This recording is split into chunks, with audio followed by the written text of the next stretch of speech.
SN glory YouTube channel के online platform पे मैं एसएन सिंह एक बार फिर से आपका हार्दिक स्वागत एवं अभिनंदन करता हूं। आज हम कुछ शिक्षण के मनोवैज्ञानिक सिद्धांतों की चर्चा करेंगे और रफली ही चर्चा करेंगे, क्योंकि बहुत ज़्यादा समय है नहीं। केवल आपको हम एक हिंट देंगे कि आप अगर आएगा तो किस प्रकार से आप इसको लिखेंगे। मनोवैज्ञानिक सिद्धांत का मतलब मनोविज्ञान में जितना चैप्टर आपने पढ़ा और जो शब्द आपको वहाँ से मिले हुए हैं वो शब्द यहाँ आपको मिलेंगे। जैसे आप थॉर्नडाइक के 3 मुख्य नियमों की चर्चा अगर करेंगे तो वहाँ तत्परता आपको मिल जाएगा, प्रभाव आपको मिल जाएगा, आपको वहाँ अभ्यास मिल जाएगा। तो उपचारात्मक शिक्षण जो है वो वहीं से आया हुआ है। उसके बाद अभिप्रेरणा हो गया, रुचि हो गया, प्रतिपुष्टि हो गया, पुनर्बलन हो गया। तो ये सब सिद्धांत, प्रतिपुष्टि का सिद्धांत, पुनर्बलन का सिद्धांत, अभिप्रेरणा का सिद्धांत, रुचि का सिद्धांत, सहानुभूति का सिद्धांत, सहयोग का सिद्धांत, तत्परता का सिद्धांत, प्रभाव का सिद्धांत, अभ्यास का सिद्धांत, अभिव्यक्ति का सिद्धांत, सृजनात्मकता का सिद्धांत, ये आपको चैप्टर मिलेंगे मनोविज्ञान में। तो आप केवल चैप्टर को याद करके थोड़ा सा कनेक्ट करके याद करेंगे तो ये चीज़ें याद हो जाएंगी।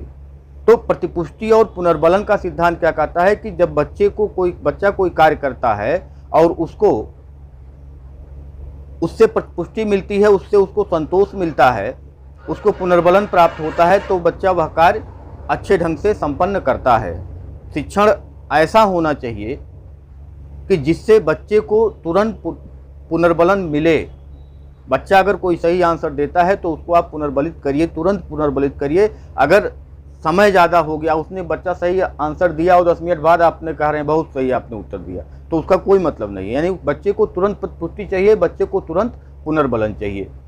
दूसरा सिद्धांत है अभिप्रेरणा एवं रुचि का।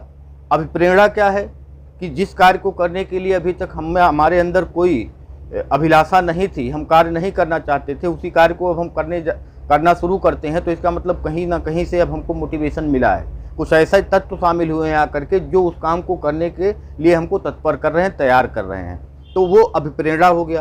तो बच्चे को भी शिक्षा प्राप्त करने के लिए हमको मोटिवेट करते रहना चाहिए, जिससे बच्चा क्या हो, पढ़ाई में रुचि ले, आनंद ले। तीसरा है सहानुभूति एवं सहयोग का सिद्धांत। सहानुभूति और सहयोग, बच्चे और शिक्षक के बीच जो व्यवहार होना चाहिए वो सहानुभूति और सहयोग का व्यवहार होना चाहिए, तभी शिक्षण अधिगम प्रक्रिया जो है वो प्रभावशाली बनेगी।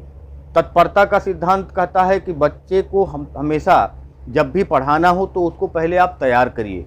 जब आप क्लासरूम में जाते हैं तो बच्चों से जब आप प्रश्न करते हैं, पाठ प्रस्तावना करते हैं, तो पाठ प्रस्तावना का मतलब ही यही होता है कि बच्चों को हम तैयार कर रहे हैं, उनके बैकग्राउंड को चेक कर रहे हैं, उनकी रुचियों, उनकी अभिरुचियों, उनके दृष्टिकोणों को हम पता करने का प्रयास करते हैं और उनको हम तत्पर करते हैं।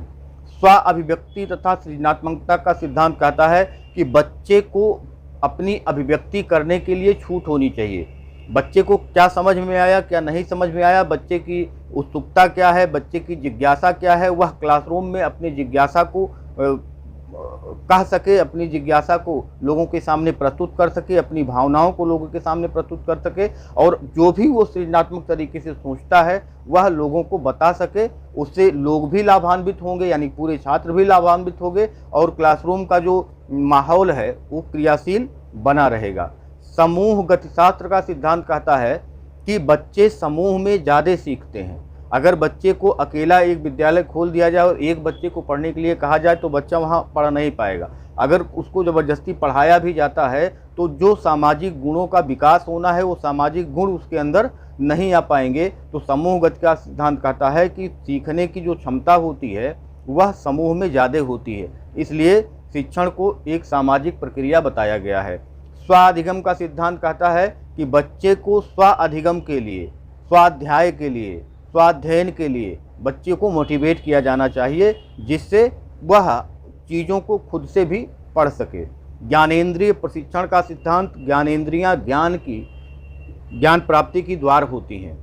बिना ज्ञानेंद्रियों के सहायता से आप कल्पना करिए, आप सोचिए कि अगर ज्ञानेंद्रियां, जो 5 ज्ञानेंद्रियां हमारे पास हैं, अगर वो ना होती तो क्या हम इस संसार के बारे में, इस सृष्टि के बारे में कुछ ज्ञान प्राप्त कर पाते? तो ज्ञानेंद्रिय प्रशिक्षण, जब उसी से हमको ज्ञान प्राप्त होना है तो उसका प्रशिक्षण भी हमको होना चाहिए। देखिए, बच्चे जब छोटे होते हैं तो पानी ठंडा होता है तो कहते हैं बहुत गर्म है, गर्म होता है कहते हैं बहुत ठंडा है।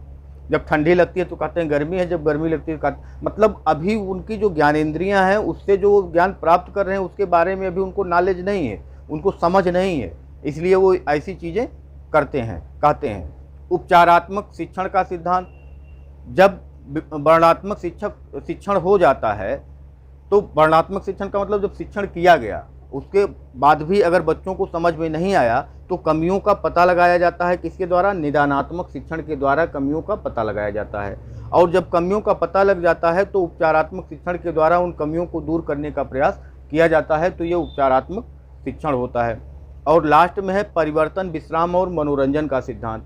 परिवर्तन का मतलब कि एक ही तरीके से बच्चों को रोज रोज जब आप पढ़ाएंगे तो बच्चे बोर हो जाएंगे, और कंटिन्यूअस आप जब बच्चों को पढ़ाएंगे तब भी बच्चे बोर हो जाएंगे, और बिना मनोरंजन के आप पढ़ाएंगे तब भी बच्चे बोर हो जाएंगे। इसलिए जब टाइम टेबल बनता है आपने देखा होगा कि शुरू के घंटी जो होती है उसमें कठिन विषयों को लगाया जाता है, और जो बाद की घंटियाँ होती हैं उसमें जो सहज विषय हैं उसको लगाया जाता है। तो उससे होता क्या है कि परिवर्तन इस तरीके से किया जाता है कि बच्चा जैसे जैसे थक रहा है वैसे उससे उसकी रुचि के सब्जेक्ट को लगाया जाता है जिसमें बच्चा इंटरेस्ट लेता है, और कठिन विषयों को शुरुआत में ही पढ़ा करके उसको वह घंटी समाप्त कर दिया जाता है।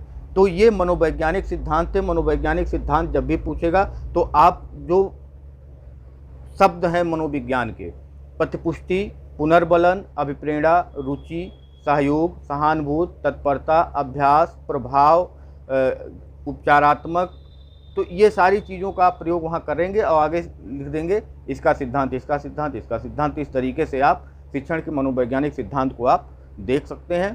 तो ये करंटली आप जल्दी जल्दी इसको केवल रिवाइज करने के तरीके से ही आप इसको लीजिए। तो ये था शिक्षण के मनोवैज्ञानिक सिद्धांत। अगर आप चैनल पे नए हैं तो चैनल को लाइक, सब्सक्राइब और शेयर जरूर करिए। धन्यवाद, नमस्कार।